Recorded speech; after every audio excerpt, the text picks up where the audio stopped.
You're watching and listening to Hoop Talk on Mamma Mia. This is Fire Talk with Nicholas Fiore.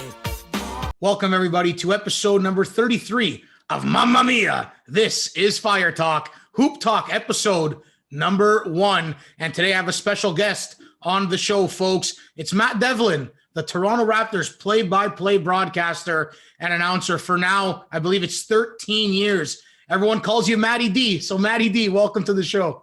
Well, thank you very much for having me. I really appreciate it. And it is the 13th season and look forward to many more. And it's been what a great ride it's been over the last 13 seasons for sure. Absolutely. And we're going to touch upon the ride, of course, but you always do your job talking about other people and other players. So what my show is kind of about is having guests like yourself on and talk about yourself, even if you're comfortable or not comfortable about it, but you always talk about other people, right? But I want to talk about you and obviously your broadcasting journey and in a way, you know, how you became the Raptors play-by-play broadcaster. 22 years overall broadcasting, 13 obviously with the Raptors taking over Get Out the Salami and Cheese Mama with Chuck Swirsky back in the day when Andrea Bargnani, my fellow Italian countryman with the Toronto Raptors, feels like a long time ago now. But you're not Canadian. You have your citizenship now, but you're not from Canada, obviously. You're born in Syracuse. What made you, you know, when it was time, of course, pick Toronto, pick the Raptors, and eventually gravitate and move to the country of Canada? Well, look, you know, the broadcast journey was long. It started in 1991 in Abilene, Texas, as a local sports anchor reporter for the NBC affiliate there. And then I got interested in doing play-by-play, and I started on radio and, you know, not to bore you with details, but spent a lot of years doing minor league baseball and high school sports and football and basketball and college, you know, football and basketball on radio, WNBA on radio. I mean, just many different things that whatever was there to do, I was willing to do it. And just to get some, you know, experience and really, you know, there were a few breaks along the way. Working at Madison Square Garden in New York City was one of them. And that led to 1999 being hired to work for NBA TV. And that ultimately led to the Memphis Grizzlies play-by-play, and then Charlotte Bobcats when they re-entered the league. And I was contacted when Chuck left in 2008 by a friend that asked me, we're actually having lunch in Charlotte, North Carolina, a gentleman by the name of Carl Shear, who's a legendary figure in basketball. If you go back and look, he actually traded for Alex English when he was a GM of the Denver Nuggets. And I used to always enjoy, you know, I'd say a weekly lunch with him, just talking basketball. And he said, hey, Toronto's open. Would you be interested? And I said, oh, love it. You know, love the city. Obviously, it's you know, the third largest market. My wife's originally from Chicago. Both of us actually have family in Canada, in Toronto, and then, you know, in Peterborough. I have cousins in Peterborough. So anyway, you know, I've been there multiple times, had just done the first round for TNT, Orlando, and the Toronto Raptors. So I was very familiar with it. That was on a Wednesday. By Sunday, I was on a plane.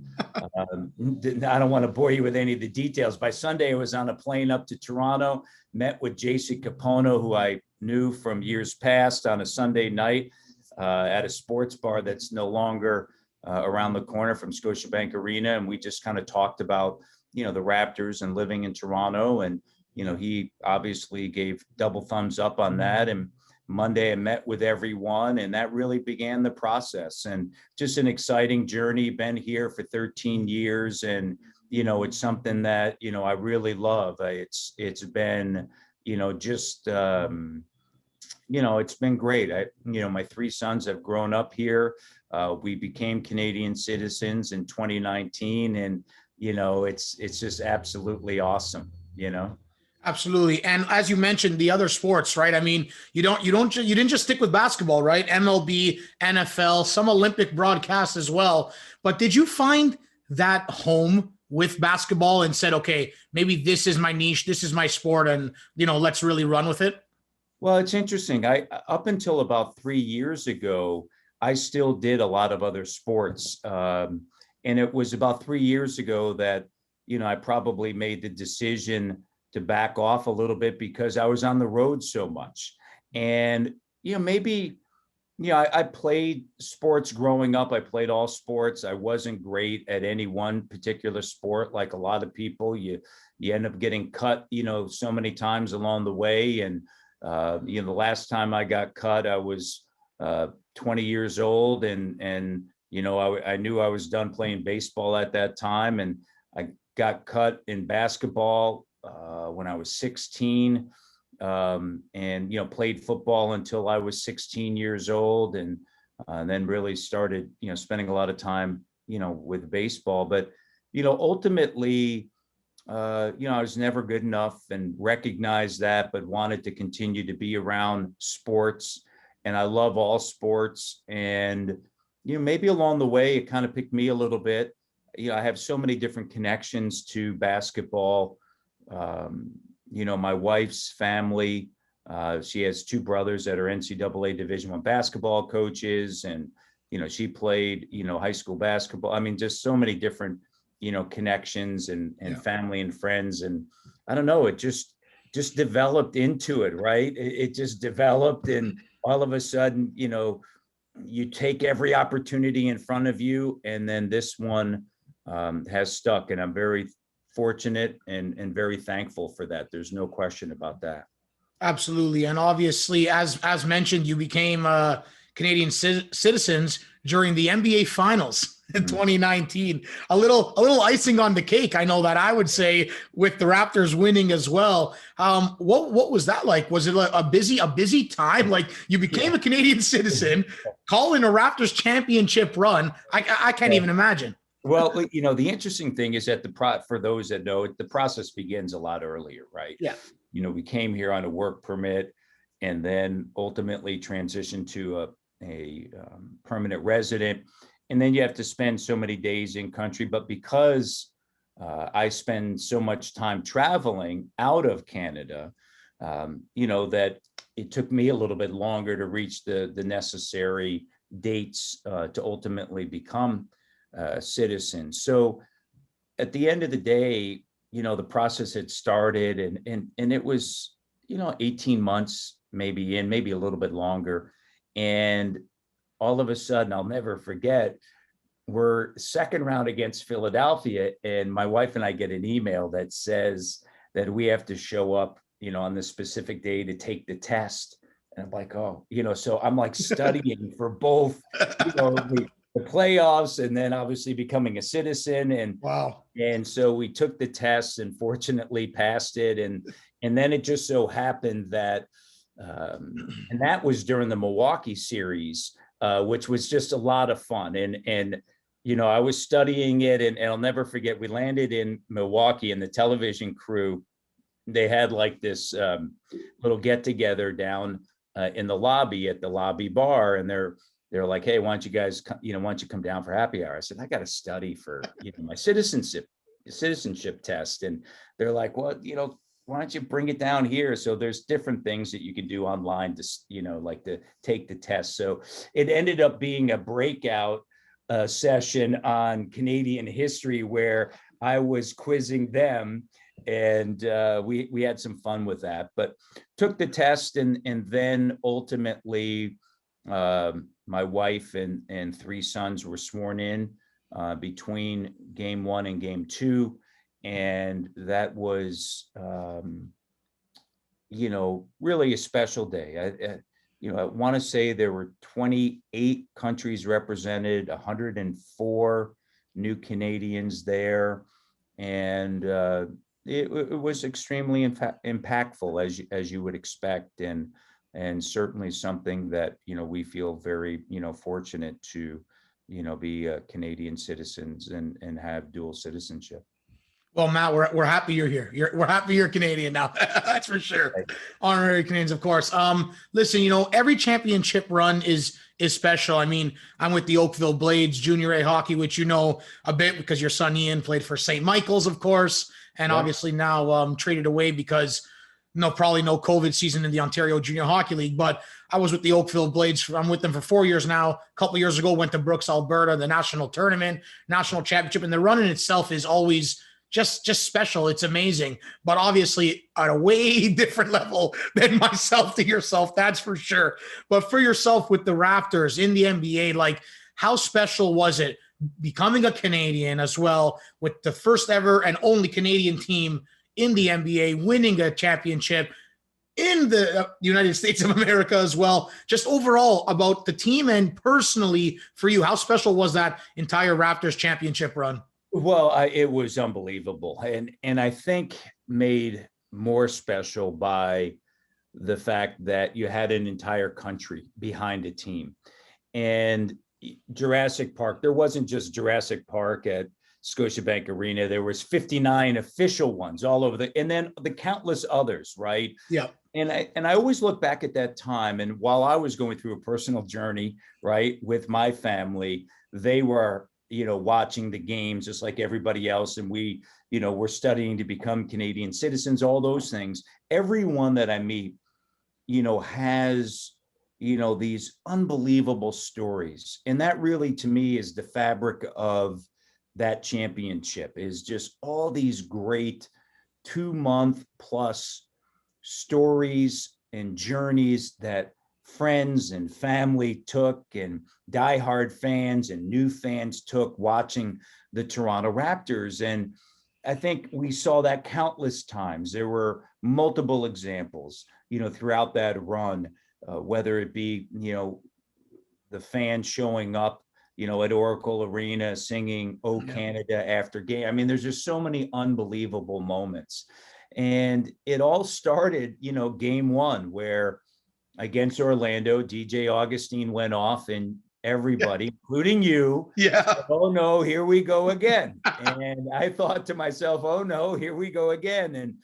And then obviously things turned, and the Raptors won 4 in a row, and they took on Philadelphia. And this, with all teams that make this championship run, the roster construction is so important, and the ability to make decisions at a moment's notice and play a different style. Do you have that ability, to play multiple styles? And the Raptors showed that against Philadelphia by going big and matching them and having a Mark and Serge on the floor at the same time. And players that maybe weren't as successful against Philadelphia were tremendously successful against Milwaukee, being down 0-2. And, the players after game 2, Marc Gasol saying, "Well, hey, that's on me," and which it wasn't just on him. And Kawhi Leonard, when asked, where you go from here down 0-2, he said, "Back to Toronto for game 3." Oh yeah. But I remember leaving game 1 against Milwaukee and saying the Raptors are a better team, whether or not that meant that they would win game 2. Clearly they didn't. Epic game 3, and they go on to win 4 in a row, and then they were the better team against Golden State. And many big moments, game 1, obviously, with Pascal, and then game 6 with Kyle Lowry and what he, was able to do early on. So just so many great moments along the ride. Some, I guess, Raptors or Canadian basketball haters would say, well, no KD, no Clay. Do the Raptors win the championship? In your humble but personal opinion, do you believe if the Golden State Warriors are fully healthy for the entire series, do the Raptors still win the championship? That's one of those, we don't know the answer to that. Exactly. And I think that, for the Toronto Raptors, the way that they played them during the regular season, which the Raptors did beat them during the regular season, I think that gives you a little bit of a different insight into that. I think that the Raptors have had that ability, but that's one of the unknowns. And there are so many examples, even going back to Zaza Pachulia and Kawhi Leonard when San Antonio took on Golden State, and the injury there. And that's part of all that journey. And I'll never forget, after game 6, seeing Del Curry and Steph Curry, and I've known, Del from my days in Charlotte, and as well as Steph, and they were amazing, congratulating me, and the Raptors, and of course they have a connection to Toronto. And I did say to Steph that, just thinking about this journey that the Raptors were on, the fact that he had done it for 5 consecutive years. Wow. And it does take its toll, right? And it's a mental and physical toll. But it was truly just, remarkable, how long they were able to do that and how many years they were able to continually be there. So, you know what? No matter who showed up, it doesn't matter at the end of the day, because as you have all around you behind there it you, is. they have it. Absolutely. And you know what? They have it. In my opinion, I mean, yeah, you can look behind me and say, well, you're a homer, but guess what? They deserve it, right? I mean, they worked their tail off all season, and they deserved what they got. And let me tell you, I definitely enjoyed it, because I was at Nathan Phillips Square. What was it? Almost 4 a.m. I had Hero Burger at 8 o'clock in the morning, which I've never done before in my life, because we wanted to get a spot at the rally, and it only took forever. But when you came on the stage with everyone else, we were like, thank God it's about time it's happening, right? That day was probably crazy, even for you, just for everyone, for all the millions of people there. I was one of them. My sister was one of them, right? And we were waiting and waiting. Man, it just took so long, but well worth it at the end of the day. For sure. I mean, look, that's an emotional day on many different levels. You were there, you experienced Nathan Phillips Square. I'll say this, that there wasn't one person that I spoke to with the team that didn't enjoy every moment of that parade, as far as the parade route and all the fans and seeing it in the pictures. You think about what we're going through now, and you think about those pictures and how impactful that is. And then obviously, what transpired. And fortunately, the Toronto police, were there and did an amazing job. And, fortunately, the prime minister didn't leave the stage. And, there were a lot of things that went into that moment. And then, I actually someplace down here, because I have a banker box of every game that I've ever done for the Raptors, filled with notes. Amazing. But this is my script, Matt Devlin scripting, and you can see I had it folded and it was in my back pocket. Oh yeah. And I have some notes here, but interesting about this, because this in the the business, a lot of what we do when we are in those moments, you have to have a feel for what's going on. And yeah, by the time the Raptors got there up the stage, and then, kind of sensing and feeling, because I was always positioned at the stage, I just had this, the script called for me to interview everyone. And, once we got through the dignitaries, call up the players and then interview them. And I don't know, I think the last person that anybody wanted to hear from was me out there, and they had been waiting for a while, as you well know. And so I just getting a sense and a feel from the players, and I went up to, Kyle and Danny and Kawhi, and talking to them about, hey, look, I can ask you questions, but what would you prefer? So I went to every single player that was scheduled to come up and speak, and all of them said, I said, look, I can ask you questions, but I'm kind of feeling like I'm just going to hand you the mic and let you do your thing. And all of them were like, yeah, man, let me have the mic. And so that just kind of developed, and it worked out so well, because there were so many different moments, from Nick to, Masai to, Danny to Fred to Kyle. And then, Kawhi, obviously, at the end. So I was, glad that obviously all that worked out. And I think it shows how great our fan base is. I say it all the time. Leo, Jack, and I say it all the time. It's the best fan base in the NBA. It really is. And they show it time and time again. And, you'll see it tonight when we do, the game with the Tangerine fan angle, and everybody's, hanging out watching the game. And, it's a great segment. And, we're really fortunate to have this fan base, and it'll continue to grow and get bigger. And there'll be more fans. And we hope that, sometime soon, they're back in the building and they're back out on the road, following the Raptors.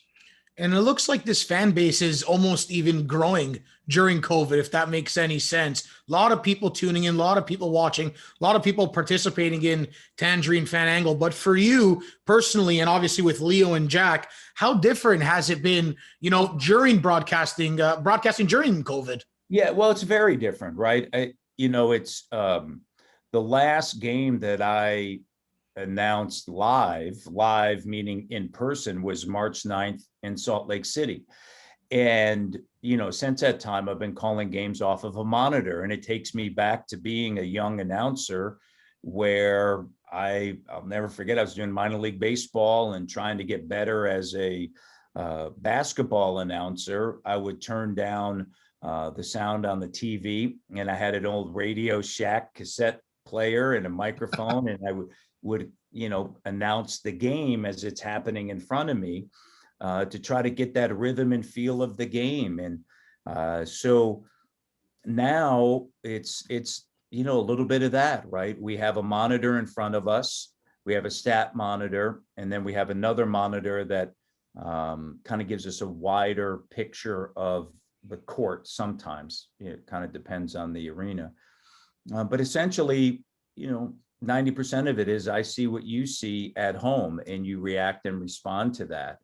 And when when the team was in the bubble, we were out in Oakville with Dome Productions. They created a little Raptors compound where we, had a trailer that we, used. And then this go around, we're the only team in the NBA doing all 72 games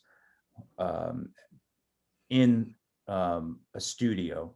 Every other team is there for home games, although they're off the floor, and then they are in studio for road games.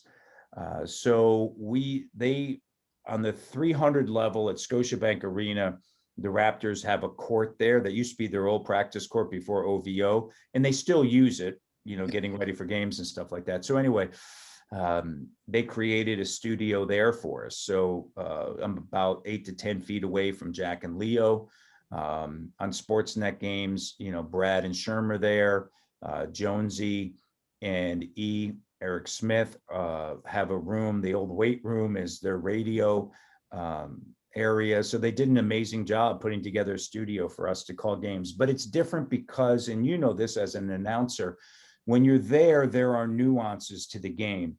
There's also access, and it's not necessarily defined media access. Mm-hmm. It's actually more of, seeing a coach and or a player or an executive from another team in the back hallway, right? It could only be literally for 45 seconds, but you get a little bit of information, right? That's going to, help you, broadcast a game. So those are the things that you kind of miss out on. Absolutely. And I'm the same way. I mean, March 5th, 2020 was the last time I was at a rink in Brantford with the Oakville Blades, right? So it's one of those things where you have to adjust. And obviously I haven't been at a rink since, but you guys have adjusted and you've done well. But how easy is it to adjust for yourself with the likes of all the people around you, the females, the males, the crew members, but with your partners, Leo and Jack?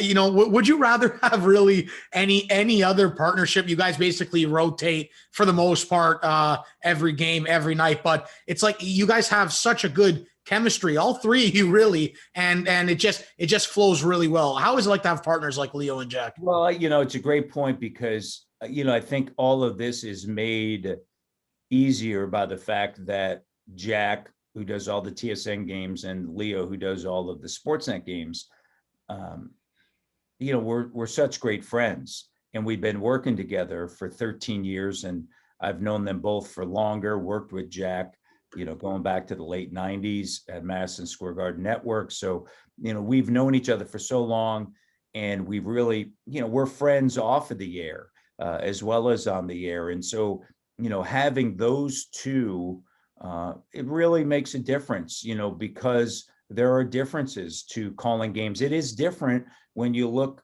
8 to 10 feet over to see your partner instead of being side by side, right? And so there's different, feel to it. but it's comforting to know that they're there. And, we've built up, just, so many hours of working together that it's really, beneficial in these times.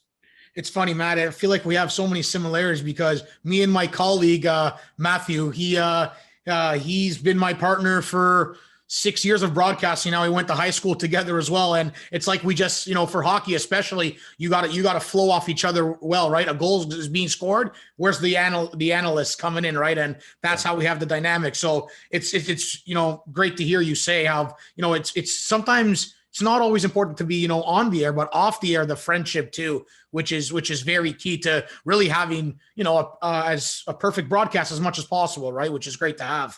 Yeah, no question. I remember this going back, a gentleman by the name of Mike Burks, when I used to do a lot of national games in the US with Turner, TNT.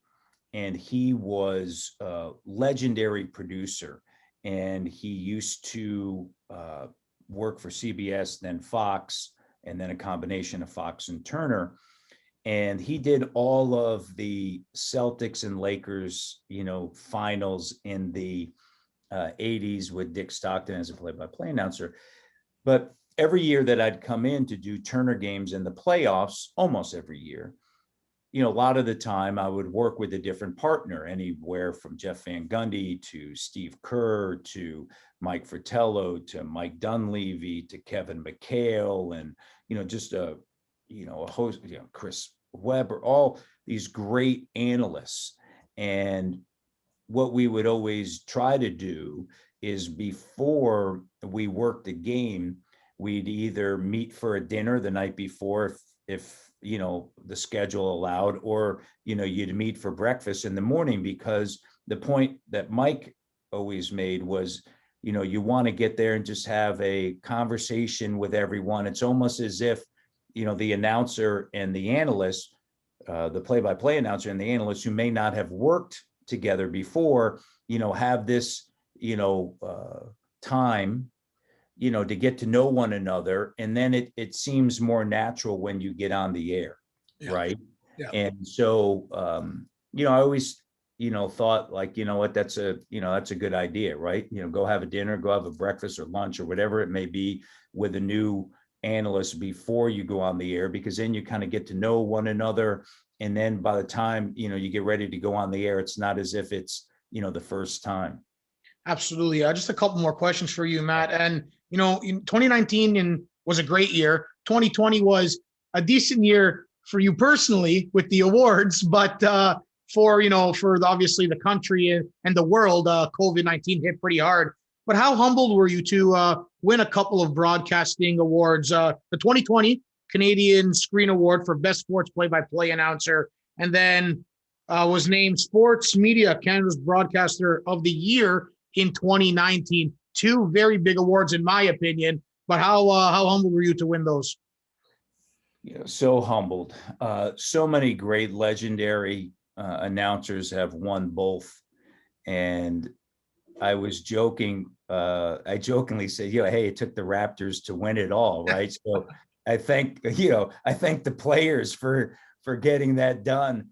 But in all seriousness, I do thank them because they did allow us to have some unbelievable moments. And I was just very thankful to be there. And along the journey, and this, when you're starting out and you're calling games, you never know ultimately where it's going to lead. And, when I started out and I was, taking any job that was coming to my way and announcing games, I never thought about, being an announcer for a team that won a title, a championship.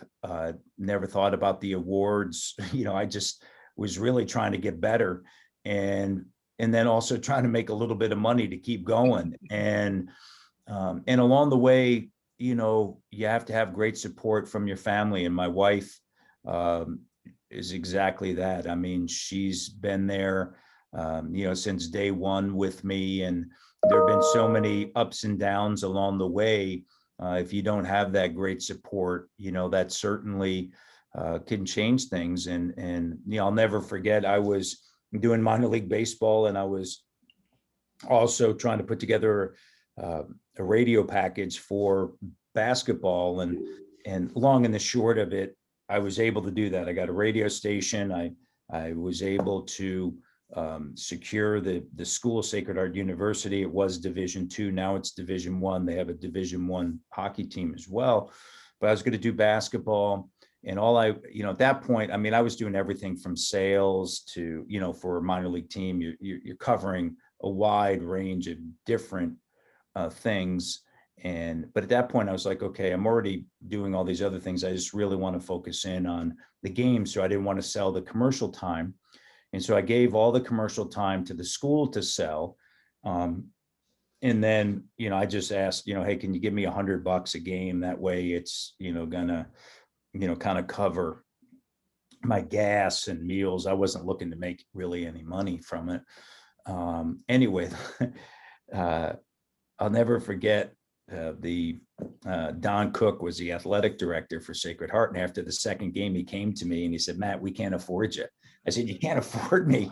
He said, no, I can't afford you. He goes, I wasn't able to sell the airtime and this, that, the other, and blah, blah, blah, blah, blah. And I'm like, well, why don't you just go to, like your top vendor, right? And, cut a deal with him and do this, that, the other. Yeah, I couldn't do that yet. Anyway, long and the short of it, I get home. I was so dejected, and my wife said, look, at the end of the day, and obviously she's working at the time, I'm still working in minor league baseball, doing sales as well as play-by-play, and I'm picking up, football, just anything, right? And she's like, is the money or the tape, which one's more important? And meaning back then, cassette tape. Yeah. And I'm like, well, the tape's more important because you got to get that cassette tape to send out to get the next job, right? And, and she said, okay, if the cassette tape, if getting the tape is more important, then, hey, you got to really, think about that. And I'm like, you're right. So I went back to Don Cook. I said, look, I'll do all your home games, and any game that I can drive to, I'll just do it for free. Right. Wow. And I got that cassette tape. I only did Sacred Heart University basketball for 1 year. That got me the next job. Quinnipiac, University of Connecticut women's hoops, filling in UConn men's hoops on radio. And it's just a snowball, right, effect. But you have to have that support around you of saying, hey, look, as dejected as you are and in disbelief as you are, and you're thinking that, okay, what is really the ultimate goal, and so, that was beneficial. And so anyway, look, at long answer to, your thing. If it's not for that and those people around me, those awards were not possible. So. Absolutely. Amazing stuff. And one of the last things here, Matty, the catchphrase, the 3-pointer catchphrases, Fred Van Vliet, all the way from Brampton, Ontario, because that's where I am right now. Like, how did that come to fruition for you? Was it literally one of those things on the top of your head? Let's just say it and see what happens. Yeah, well, you know what? It's something that, has been used a lot on a couple of different things, like, baseball. When I was in the minor leagues, he hit that one all the way to, and name a minor league town that I was in and name the next town over, right? Or, in basketball, oh my God, he hit that all the way from, name a location, right? Brampton. And so the first time I did it here was about 7 years ago, I believe 7-8 years ago now. And it was a Kyle Lowry 3. And I said all the way from Mississauga, because it was a deep 3. And I only do it for home games, and it's really built up, right? And I think it brings, fans together a little bit. They really enjoy it. I don't do it on every 3 because 8 years ago, the rate of which 3s are taken right now, it's, they're taking 40 some odd a game and what have you. But I have worked it in, and it's a lot of fun. The fans seem to really enjoy it, and there's a connection there. And so I continue to do it because of that. And I do think it's a lot of fun. And most of the time I just get it off of Twitter or social, media, where a fan's asking. Only 2 times have I actually gone into a game thinking, okay, I want to shout out this town or that city. That was game 1 of the NBA finals. I shouted out all the capitals. Unreal. And interestingly enough, 13 threes were made in game one. What are the odds? Yeah, what are the odds? What are And the then odds? two was, for what, 4 years in a row now, Canada has produced more NBA players than any other country except for the United States. And so I shouted out the towns in which, the Canadian NBA players either grew up in or were born in. And so I kind of mixed that in. And it's been a lot of fun. And I've heard from a lot of people from coast to coast to coast about it. And so, that's been fun. And we're going to keep doing it. Absolutely. And finally, Maddie, I know you got to go. You got some broadcast to take care of. But with your son Ian playing, did play as a defenseman in 2002 with the St. Michael's Buzzers. Obviously, that's how we have a little minor connection within the same Ontario Junior Hockey League, which is pretty cool to have you on, and obviously to shout out that league as well. But he now moved to Grand Prairie Storm because the OJHL is probably not going to have a season. And if so, the kids got to play, right? Overall, the 20-year-olds had to play to get some scholarships. The younger guys have to play to get better, to develop, right? How good, though, was the OJHL? I don't know how many games you've been to, because obviously hockey is the same time as basketball, right? NHL, NBA, and even the minor leagues and the junior leagues as well. But what did you see of the OJHL and obviously within St. Mike's and just the entire atmosphere? Yeah, well, I think, first of all, when you think of having a younger son too, Luke, that is at St. Andrews College, which has a tremendous program, as you know, and it's great. I'm a big believer in team sports and the value of team sports, and my sons grew up playing multiple sports, and they really love hockey, and I think it's awesome. And it's just unfortunate that it's this pandemic has affected so many people at so many different levels, and so many businesses and lives, and obviously for the athletes, as we know.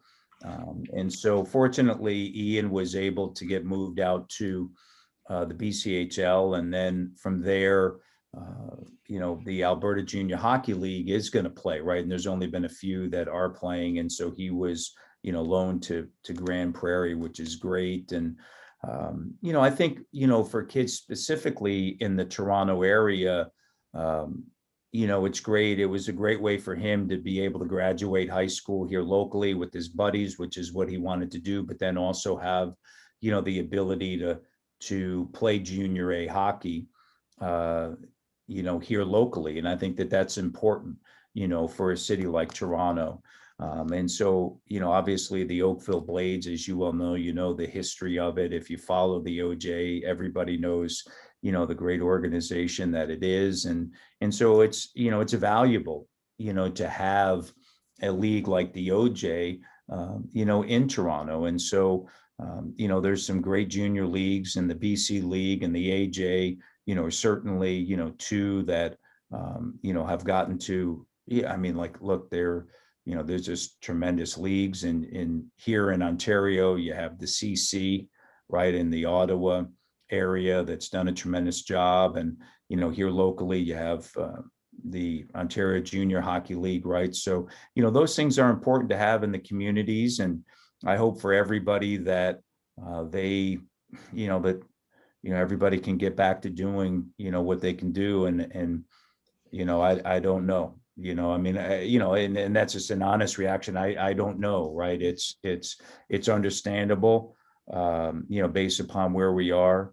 And, you also understand, how, difficult it is to get up and going. And, I hope for the kids, not only in the OJ and all the leagues, the OHL, right, that they can get going soon. And obviously for that to happen, it would mean that, we'd be in a better place, as a province. And I hope that that's certainly the case as well. Absolutely. And obviously the Raptors got going, and they got going a little slow, but they've picked it up, and and now looks like they're somewhat on the front foot, even though with some COVID coming into play and some injuries coming into play. But I said it when they went 2-8, Matt, I said to everyone, just as an Italian, calma. The Raptors will be fine. They're a championship team. They have the caliber, they have the atmosphere, they have the attitude and the mentality. Nick Nurse, the whole coaching staff, Sergio Scariolo stepping in now for a couple of games. The Raptors, in my opinion, will be fine. A lot of cap space for next year. I think they'll even be more fine. But for the rest of this season, coming into the All-Star break, Matty, finally, I know you got to go, but what is your prediction, and where could the Raptors finish? Where could they play? If you're even allowed to answer that question, of course, where do you think? Well, here's a couple of things. One is, you look back at their start at 2-8. I think it's understandable. It's a no excuse organization, as you know. However, when you think about uplifting, uprooting, moving to Tampa a week prior to training camp, it's a shortened training camp. You have changes on your roster. When you think back to, the title team and the core pieces that are still left from that title team, certainly, a different number based upon the thought of, having cap flexibility in 2021. All that, the move more so than anything else, and some new faces on the roster, it's explained, right? 2-8, things turn around. And this is a year, and I said this before the start of the season, when you look at a season like this, and we saw this a little bit in baseball and the NFL and NCAA football and basketball, you have to understand that there's going to be a level of disruption to the season. Get to the playoffs healthy, get to the playoffs ready to go. And because of how things are, home court, advantage, and how much of that is really there, as Nick Nurse said, he goes, we're playing 72 games on the road this year. And so just get there. Don't necessarily worry about whether you're first, second, third, or fourth, or fifth, or sixth, or seventh. Just get there. Can you finish in that top six? Avoid the play-in. Certainly the Raptors can. It's a team that, look, they're 17-17, and they started 2-8. And since the middle of January, they have one of the better records in the NBA. So it's just going to take some time. The interesting thing, what's going to happen here as we head to the trade deadline, we don't know. We'll wait and see what happens. But Rudy Tomjanovich said this in the mid 90s when the Houston Rockets won back-to-back titles. You can never underestimate the heart of a champion. And that is certainly true when you talk about the Toronto Raptors. As you can see behind me, of course. Listen, Matt, I know. There it is. There we go. There it is, right there, baby, right there. Listen, Matt, I appreciate this more than you know. A lot of guys, athletes, broadcasters, anyone in I guess the professional environment, you can say, don't give guys like myself a chance. Guys who are trying to come up in the broadcasting industry, went to school for it and are in the business for a few years now, 6, I guess, overall total. And, just trying to keep on going up and going up. And, I messaged you and you're more than willing to hop on my new show on my podcast. So listen, I appreciate it. Best of luck moving forward. I know I'll be watching as I watch every game of the Raptors, but I really do appreciate you coming on. And maybe we got to get Leo and Jack on here. We need some hello on here. I don't know if you can throw the word out. Yeah, see if you could throw the word out. I know I messaged them, but no, I do appreciate you coming on for real. Well, it sounds good. Well, look, it sounds like a plan, and thank you for having me. And I've been where you are, and just keep plugging away. And that to me is the most important thing, right? Is that you get up every day and try to get better on the air. I still do that to this day. Watch basketball games and listen to myself and try to, okay, how did I handle that? Okay, can I do this? Can I do that? And you just try to, keep, moving forward. And so, I want to wish you all the best in your career and keep at it. And, that's the most important thing, right? Is that you just kind of keep on keeping on. And if you can do that, typically, good things will happen. So all the best to you in your career. And thank you for having me on.